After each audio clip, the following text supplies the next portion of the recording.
I Am God with a Human Complex Part 2. Jesus said, according to the book, and this is where we get into doublethink, where they think two contradictory ideas and believe them both to be true. That Jesus said, all the things you've seen me do, so shall ye do, and even more. And Satan said, the great lie that you can be like God. They both said you can be like God. Jesus, Son of God, performed all these miracles, all the things you've seen me do, so shall you do, and even more. Satan said, you can be like God. People choose to believe this part and forget about this part when they hear someone like me saying the things I'm saying. They're like, no, I can't be like God. Neither can you. No one can. Only Jesus. He was the only perfect person. But he said we'll all do the same things as him. No. He was the only begotten Son of God. But we're all God's children. No. Satan said that you can be like God.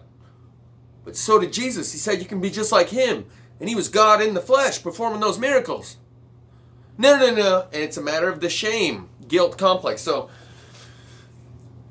what I'm realizing here is that I'm just saying the same exact thing as the law of attraction. In the New Age movement, they got this thing called the law of attraction, which means you create your own reality, you create your own experiences, just like Oprah Winfrey pushed this book called The Secret. And that's what The Secret is, that you create your own reality through the thoughts and the intentions. And the message that I'm giving is the same I'll be receiving. Love is what energizes me, and there is love within the rhythm I am breathing. I take the music. That lyric is in Take the Music. It's talking about the output of his vibratory frequency. The message that I'm sending is the same I'll be receiving. There's an output of your vibratory frequency of your thoughts and your intentions, and it's like it bounces off the wall and comes back in your experience, in your world. I was starting to tap into this when I was 19, saying that the world out there is a screen and the projector is on your forehead, and you're projecting your experience in this world from your forehead. This is when I was 19, before I'd even heard about the law of attraction. I don't think it was even a thing yet. Maybe it was, but only in certain New Age circles. Definitely hadn't been popularized. So what I was saying when I was on the trail, saying that your experience is only within a short distance of your worldview and your thoughts and beliefs, and your thoughts and beliefs are always pretty close to your world experience. What I'm saying is the only way to break that feedback cycle is to go out and have an experience that blows your mind. Because you can't just choose to think differently and feel differently and then see your world changing and the experiences out there. You have to go get some experiences that change how you think and how you feel so differently that you're now projecting a different vibratory frequency and getting a different feedback in your experience. Because there's nothing that confirms someone's ideology more so than personal experience. Someone who grew up in a communist shithole where no one had anything and they went to bread lines, they are a true believer that capitalism is the way because of their personal first-hand experience of the poverty and the misery that they experienced. Whether or not capitalism's good or communism's good doesn't matter for this part. The personal experience of the person who grew up in a system where they all suffered and went without under a system that they heard called communism is a firm believer that that's not the way, and they feel it. Knowing something is only thinking and believing to the point where you feel very certain about it. And once you have that feeling of certainty about something, you think it and believe it so strongly that you have that feeling of certainty. I say, I know this thing to be true.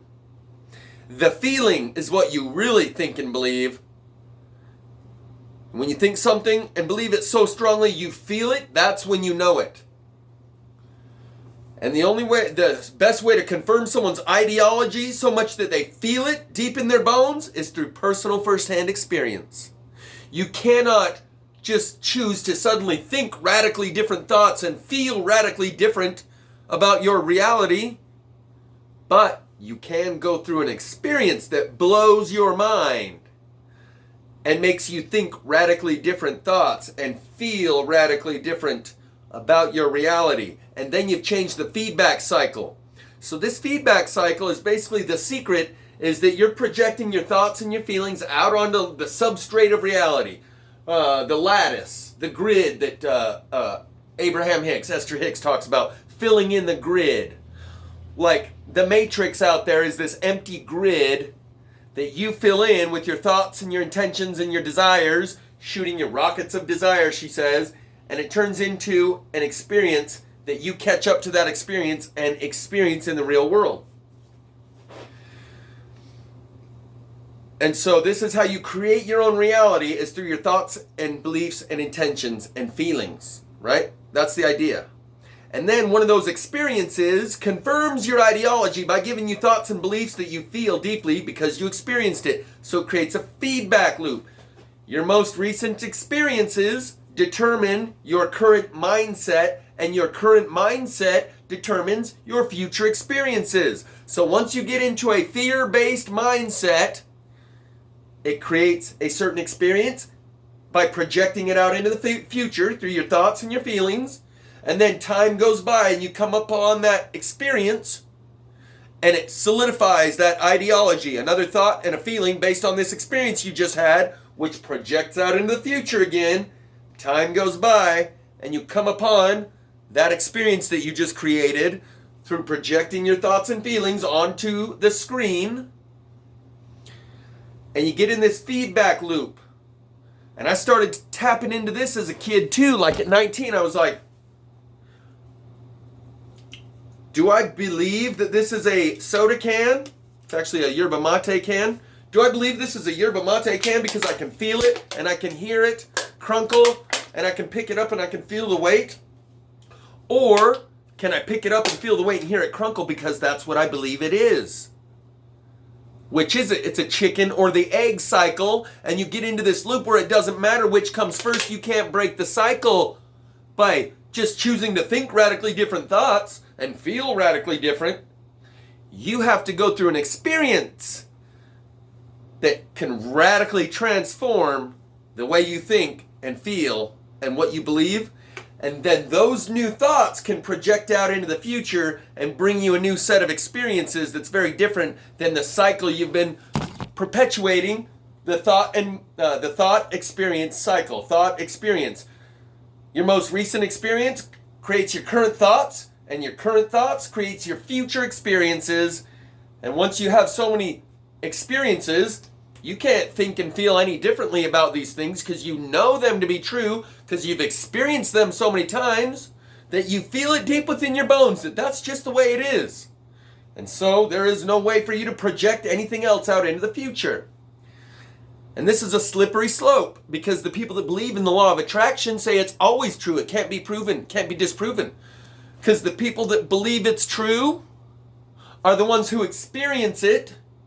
And people who believe that it's not true, then they don't experience it as a result of their belief. So it's still working in those who don't believe in the law of attraction and the power of your thoughts to manifest your own reality. Because for them, in their reality, it's true. They don't have the ability to create their own reality and manifest their life experiences through their thoughts and their beliefs. Because that's what their thoughts and their beliefs are. So they're manifesting a world where there is no such thing as the law of attraction, where their thoughts and beliefs have no such power or influence over their world of experience. For them, that's true because that's what they're creating through their thoughts and feelings. So that's how it's a slippery slope, and it's what they call circular logic. I know the Bible's true because it's the Word of God, and I know the Bible's the Word of God, and I know God's real because it says so in the Bible. Say it again. I know God's real because it says so in the Bible. Well, how do you know the Bible's true? Because it's the Word of God. Circular, self-reinforcing logic is a very slippery slope. And that's why I always kind of steered away from it. But what I'm saying in my most recent understanding of it is that you can break free. Maybe you can just sit here and go, and choose to think radically different thoughts and feel radically different feelings, and then start to experience radically different life experiences. Maybe. That's not how it happened for me. I had some radically different experiences that suddenly blew my mind, because you can only think about 5 or 10% different than your current world experience allows you to think and believe and feel.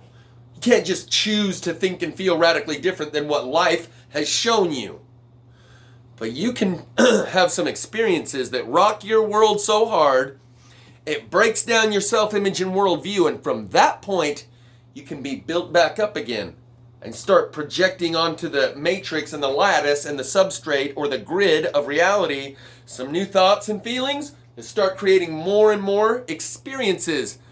And the more experiences you have, the more those new thoughts and feelings will be confirmed, and that ideology will be solidified from those new experiences, and you start a whole new feedback cycle that can't be broken after a while.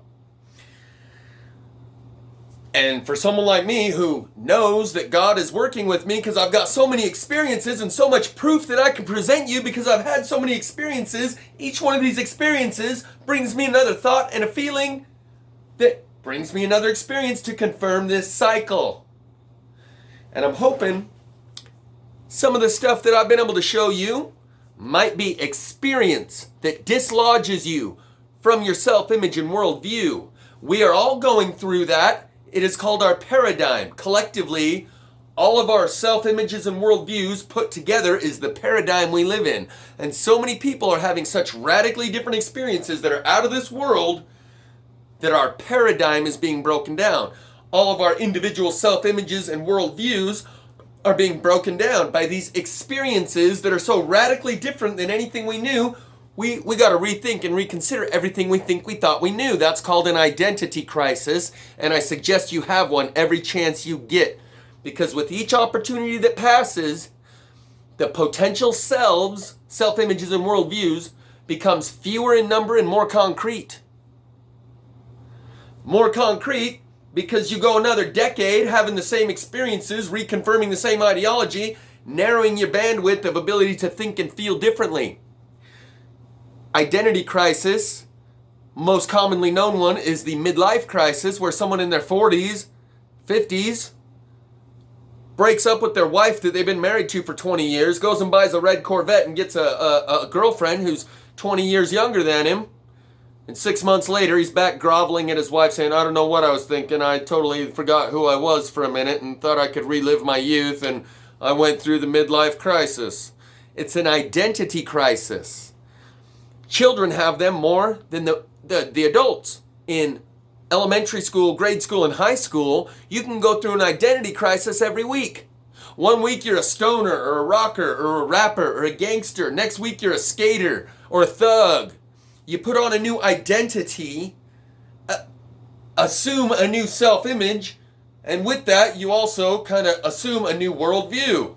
Last week I was a hippie, man. Flower power and peace and love. This year I'm a satanic rocker. Yo, dog, next week I'm a straight up gangster, Nick. And you can assume a new identity all the time as a kid because you're trying on these different outfits to see which one fits you best. We are all having an identity crisis, a new experience that dislodges us from that self-image and worldview, that we got a rut, we got a cycle, a reinforcing feedback loop of experience that created our beliefs, and more beliefs that created more experience. And only by being dislodged from that cycle of creation and manifestation, the belief that creates the experience, and the experience that confirms the belief. And pretty soon, you just keep going on the same cycle. You have more experiences that confirm your beliefs, and even stronger beliefs that create more of the same experiences, and you get stuck in a feedback loop. The only way you can break that when you get stuck that far in it is not from sitting here and thinking and feeling differently by choice, but by force, to force you out of that feedback loop, by experience that dislodges you from your self-image and worldview so hard, you go, oh, holy shit, I've been reading about this microchipped population thing for 20 years and it's not out there somewhere, it's not coming, it's right. Oh my God, get the... What the fuck?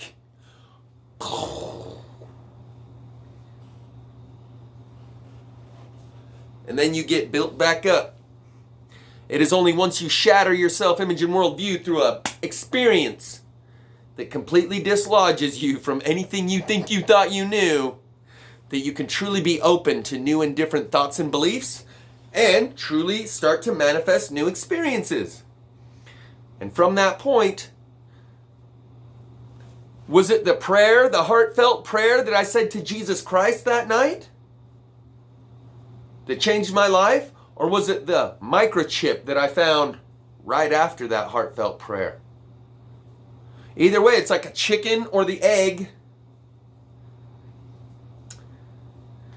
And if you get stuck in a feedback loop of thought, and we're all in it, the conspiracy theorists, they're talking about these new mosquitoes in the comment section. Someone's talking about these new mosquitoes that are bigger and they fly much better, and they're like the cartoon mosquitoes.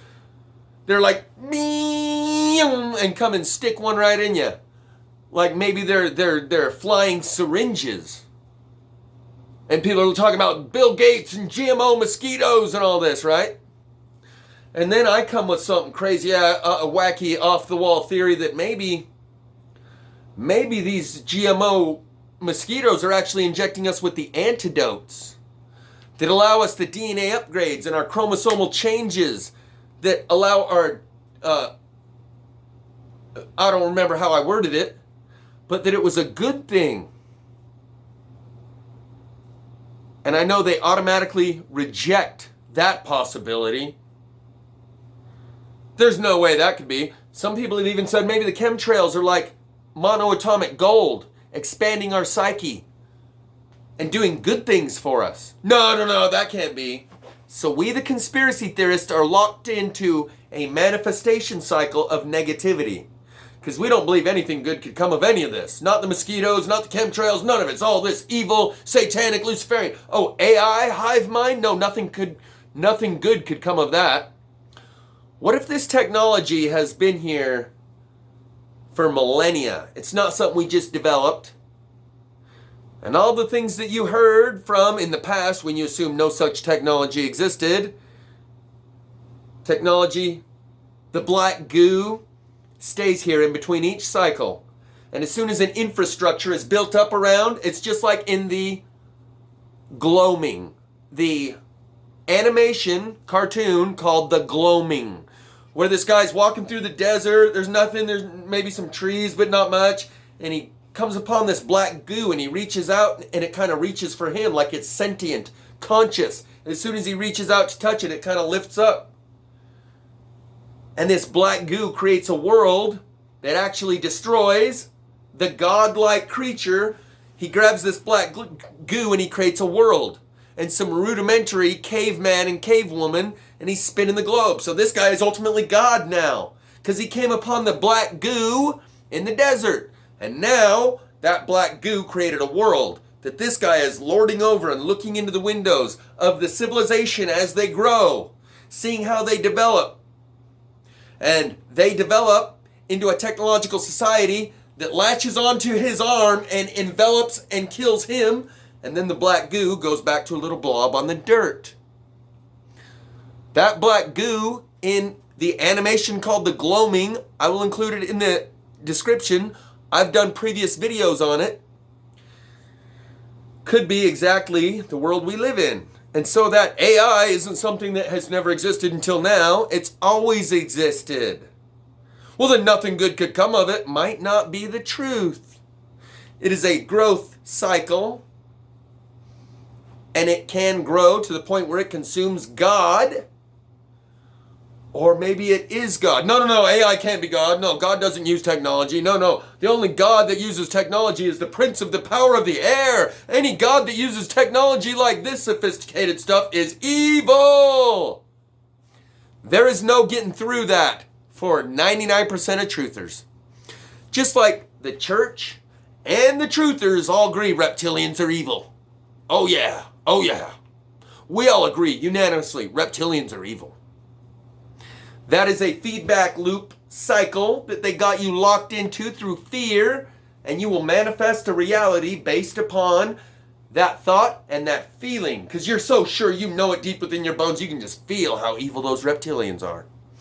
But says Jesus and Satan were brothers, and Satan was the serpent in the garden. If they're brothers, what does that make Jesus? I'll include a link in the description that talks about how when that hologram drops, like in the end of the movie They Live, and they see that you're in the body of Christ, they are going to freak the fuck out. Because everything they've been told is backwards. Including the parable of the beam and the mote, which they couldn't see for themselves. It's not a square post sticking out of a guy's face. But then again, they couldn't see the obviousness of the Christmas Santa psyop. 2 false Christ figures. A false Christ figure next to the real one, and we break your heart by getting you to invest all your hopes and dreams in this one as a kid, and then breaking him and saying, no, that wasn't real, but this one still is. Oh, okay, we still believe in that, and you couldn't even see how obvious that psyop is.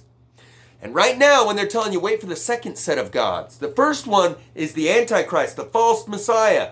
Wait for the second set of gods to come along. Those are the good ones. The same one that fucked you in the head already, that you couldn't see, has inverted everything and told you to wait for the second gods. Guess what? The second gods are coming right now. The first ones have been here for a long time. And the great deception and the great delusion has been in place for a long time.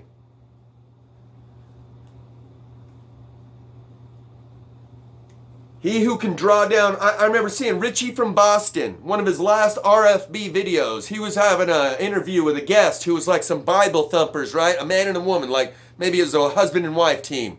It was right at the beginning of COVID. And he says to him, how do you know this ain't the Great Deception? This looks like the Great Deception to me, the great delusion that they would be put under that it talks about in the Bible when he's talking about the COVID. How do you know that's not what this is, Richie says. And the 2 Bible thumpers say, because in that time there will be a false Messiah who comes on the scene and has the power to draw down fire from heaven. Oh, okay, says Richie, who has traveled around the country as much as me and seen as much of this plasma-fired wood as I have, but not said a single word about it. What does that tell you? Tells me Richie's not what he portrays himself to be. Because he travels this country as much as me, and when I first found my microchip implant, I have email correspondence with him because I offered for him to live stream the extraction.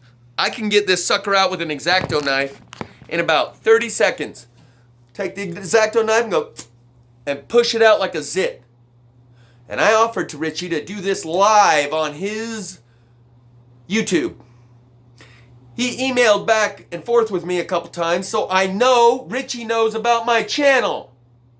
Yet he hasn't shown you a single piece of plasma firewood. So he knows damn well about he who can draw down fire from heaven not being something we're still waiting on, but something that's happening simultaneously with the Great Deception. That was one of his last videos, was with those couple that said, oh no, this ain't the Great Deception. Because at the same time, there'll be this false Messiah who has the power to draw down fire from heaven. All I got to do now is stop the war in the Middle East. And those good Christians will declare me the Antichrist. Yeah. Because this intergenerational genocide that's been going on for generations, anyone who puts a stop to it is the devil. Who's the fucking devil here? The people that are perpetuating that genocide by programming you with a book that says anyone who stops this genocide we're conducting generation after generation is the bad guy. Oh yeah, okay, it says right in the book he'll establish peace in the Middle East. We know how to spot the bad guy. He's the one that establishes peace in the Middle East. That's all I got to do is say, look guys, I'll take the slings and arrows. They can call me the Antichrist. Let's broker a deal. And anyone who's got a problem with it, I'll draw down that fire from heaven and put a lightning bolt up their ass. Then I'll definitely fit the bill. And you can judge us all by our fruits.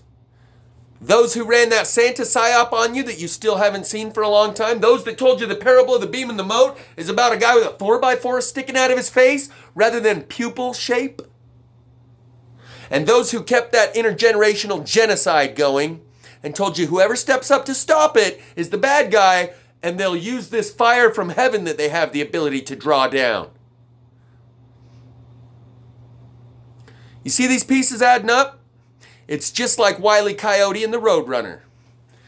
Wile E. Coyote runs up ahead of the Roadrunner, and the sign that says Jesus this direction, Satan that direction, they flip it. You follow the road signs backwards, and you will find your way to the much closer to truth than by following them at face value. Because this world is inverted, and that's why they tell you, only the evil guys read it backwards. Yeah, the Satanists. Because they told you the good guy's the bad guy, and the bad guy's the good guy. And if you're unwilling to judge them by their fruits and you believe in doublethink, you've stopped using your own brain. That's how they got you to stop using your own brain, was tell you two contradictory things and get you to say, yeah, I believe it, all right, wrong. And you stop using your own free will and ability to think that God gifted you with. God did not give you free will to then just say, now give it back. If you give it back, then I'll accept you and you're a good person. God gave you free will and gifted you. It's like the Tool song says. Why did Father give these humans free will and now they're all confused? Angels on the sideline again, wondering when this tug of war will end. Don't these talking monkeys know that Eden has enough to go around? Those angels are on the sideline right now. And the people that have programmed you in reverse. Told you that when God shows up, that's the devil. Wait for the next gods, because the one that's going to be showing up here pretty soon that puts a stop to the bloodshed in the Middle East and has the power to draw down fire from heaven, that's actually the devil. Yeah, that's the antichrist, the false messiah. Wait for the next ones to show up, and that's the real God. If you choose to believe me, there will be consequences. If you choose not to believe me, there will be consequences. Consequences means with a series of experiences that follow. Sequence. There will be a sequence of experience as a result of choosing to believe me. There will be a sequence of experience as a result of choosing not to believe me. Hopefully, all that I've shown you can dislodge you from that feedback loop to get you to think and feel and have an identity crisis and re-question everything you think you thought you knew. There's not much hope for those that are biblically indoctrinated. They're gone. Their mind is gone. They believe in so much doublethink. They say Jesus was God's only begotten Son, and we're all God's children. No one could be perfect. No one could do anything like Jesus. And it said, all the things you've seen me do, so shall you do, and even more so. Serpent bad. Because Satan was the serpent in the garden. But Jesus and Satan were brothers. What does that make Jesus? What does that make God? And what does that make us as God's children? They haven't even done the most simplest of math. And when they give you that depiction of the beam in the moat with a 4x4 sticking out of the guy's face, they are mocking how hysterically idiotic the Christian belief is that they can't see that it was talking about a beam and the moat. Remove the beam from your eye. Only then will you be able to see clearly to remove the moat from your brothers. It's not talking to someone else who has a beam in their eye. It's talking to you who has a beam in your eye. And if you recognize that was talking about pupil shape, it would rewrite a lot about the book. Because they're not telling you green man bad. They're imploring you not to commit genocide based on pupil shape. But those people that keep you in the dark using these books that program you so deeply that you can't even see when they create two Jesus figures, celebrate them both on the same day, shatter your heart with the other one so you'll never find the other one. Fool me once, shame on you. Fool me twice, we can't get fooled again, as George Bush said.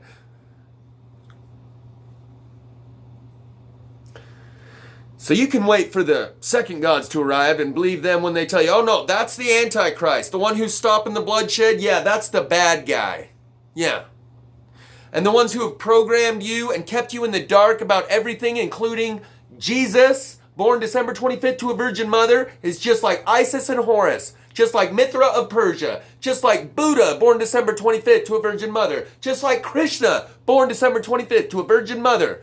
You want to go with these brainwashed, brain dead, good Bible-thumping Christians? The good slaves love the good book. A rebel loves a cause.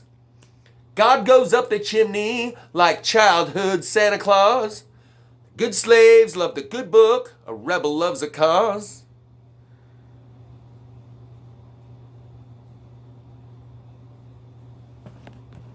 Truth goes up in vapors. Steeples lean. Winds of change, patriarchs. Snug in your Bible Belt dreams. God goes up the chimney like childhood Santa Claus. Those good slaves love the good book. A rebel loves a cause. A cause is ideals and principles. Those good slaves, they love an idol and a personality. They love the form of the name Jesus, not the function of someone who has those principles and ideals. They love the form of an idol who has that personality. They are so shallow and hollow and superficial that if they're going to heaven, send me to hell. Where I'm going, there's going to be people just like me, and the rest of you are getting separated up into people just like yourselves through this law of attraction. And as the quickening happens, because the magnetic field disappears and we manifest more quickly, the waves, instead of going a thought and then a manifestation, and then a thought and then a manifestation, goes thought, manifestation, thought, manifestation, thought, and a shorter lag time between the thought and the experience. So those that are locked into that brainwashed, fear-based mind control are going to manifest that world. And those that have broken free are going to manifest paradise on earth. Those that are trapped in that, it's going to be Armageddon for some and rapture for others. Like I said, this is disclosure, rapture, Armageddon, and revelation. All wrapped in one. That's how we're separating into different worlds. And I'm hoping that the experience that you've had with me over the last couple of years has dislodged you enough that you can think and feel differently and manifest a different reality. As we go through the quickening and the magnetic field disappears and we manifest our realities more instantly with a shorter lag time. Otherwise, you're going along with those good slaves who love the good book and you're going to create hell on earth with them. Join this Antichrist. Join us witches. Jeffrey Christ, pleased to meet you. Oh, you can't do that. No, only Jesus can do that. Except he did say that so shall ye do all the things you've seen me do and even more. Yeah, but that makes you the bad guy. Because you're the guy who claims to be Christ. And that's what they told us, that the Messiah, the false Messiah, claims to be the good guy. And that we should wait for the next one. You believe them. Go ahead. Those are the same ones that have enveloped your mind and kept you enslaved with all the aforementioned mind control techniques. From the beam and the mote, those are the same people that aren't telling you about the moon in the sky, about the plasma fires. Those same good churches that you're going to bet your life on because their good book told you so are the same ones keeping you in the dark about all the stuff that I've revealed to you. Who's in the spirit of truth? Join us witches. Join this Antichrist. Or join those good slaves. There's been a rope thrown over the wall. Difference between a slave and a prisoner is a mindset. Prisoner wants out. Slave doesn't believe they can do it on their own. So, oh no, I'm not good enough. Only Jesus can do anything like that. Oh no, I'm not good enough to be anything like God. No, only perfect Jesus was his true only begotten son. Yeah, we're all his children, but only Jesus was his son. Yeah, Jesus said we can all do just like God, but Satan, that was the great lie. Satan was the one that said you could be like God. They believe so much doublethink, they have abandoned and evacuated their cockpit, and they're on free fall mode. Wherever they're going, count me out. If this is a consciousness farm, which it is, I can tell you they're going to the trash bin. Just like in Solsbury Hill, they show the farmer picking all the lettuce and the marriage of the bride and the lettuce groom, and they show the shredder blowing out all the pieces of lettuce that got blown out. This is a consciousness farm. Those brain dead slaves are the chaff. They're getting thrown out. Having these experiences that have dislodged you from your self-image and worldview will give you a choice. Those who haven't, there is no choice for them. They're going with the slaves. And there is no alternative for them, because they haven't had experiences that gave them a different way to feel and a different way to think and a different reality to manifest. They only have one path, and it's that wide open one. Those of you that have been given these experiences